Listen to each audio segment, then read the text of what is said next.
Michigan State has never had a coach win his first 4 games at that school until this season. But Mark D'Antonio takes his Spartan squad on the road to take on Wisconsin, who owns the nation's longest winning streak, period. Hey, how are you, folks? Jason Horowitz, glad to be with you on the Toyota College Football Preview Show. The 9th-ranked Badgers just one home loss since the start of the 2004 season. The Spartans will try and make it 2. And to see how to do it, we bring in Spencer Tillman from Houston, as we do every single weekend. Spence, Michigan State saying all the right things. They're not talking about a bowl game because 2 years ago they started 4-0, fell apart, didn't go to a bowl. They haven't been there since 2003. But talk about what's different about this MSU team than ones in the past.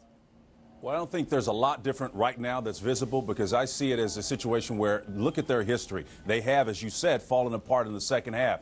Mark D'Antonio has done a tremendous job of changing the culture. But again, until I see results in October and November, I can't really say he's done a whole lot. I mean, we're seeing some of this for those fans out there that follow the SEC with Alabama. Back last week to the inconsistency that kind of defined them. So Mark's done a great job out of the chute, but historically it's not unlike what they have done in the past. They started out fast the last 3 or 4 years in a row, only to fall apart in the end. Usually they fall apart when big season play begins, and that happens this weekend. But they have a 1-2 punch in the backfield in J.U. Colcrick and Javon Ringer. One's quick, one's big. Will they be able to run on a Wisconsin team that's allowing fewer than 100 yards a game?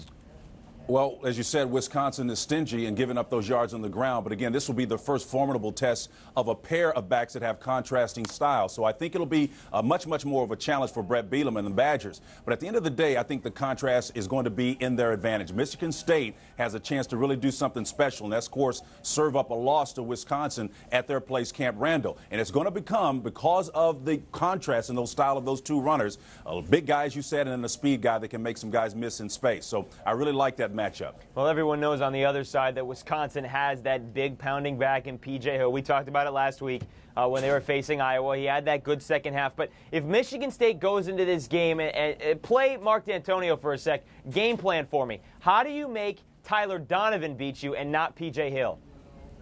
Well, if you Mark D'Antonio, what you got to do is control the clock. I mean, I think that's the first thing you've got to do. If you look at Wisconsin's history, Jason, when they control it at least 33 minutes, they're going to get a victory. P.J. Hill is an outstanding runner. We know that. His yards per carry has come down a little bit recently because teams have brought in 8 and 9 men down the line of scrimmage to stop him, because that's what they do. That's their out pitch, their run game. So if I'm Mark D'Antonio, I'm going to do the same thing. Bring a bunch of guys down on the box area and then challenge them to beat us and see if we can shut down their out pitch. So at the end of the day, if they can do that, I think they got a good shot to win. All right, who does it? Who wins?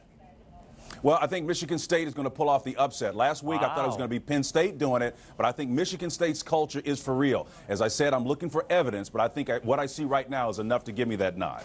All right, Spencer T., thank you for all the knowledge. We will see you this weekend on the College Football Today. Very good, my friend. We'll see you soon. All right, well, if it goes the other way and Wisconsin wins, the Badgers would extend their winning streak to 14, just 3 away from tying the school record, which was set when Wisconsin won 17 in a row from 1900 to 1902. The two kick it off at 3:30 p.m. Eastern on Saturday afternoon. And for more on this game or any other in college football Week 5, be sure to stay with CBSSports.com and look for more coverage all over the CBS Audience Network. For Spencer Tillman, I'm Jason Horowitz. Take care.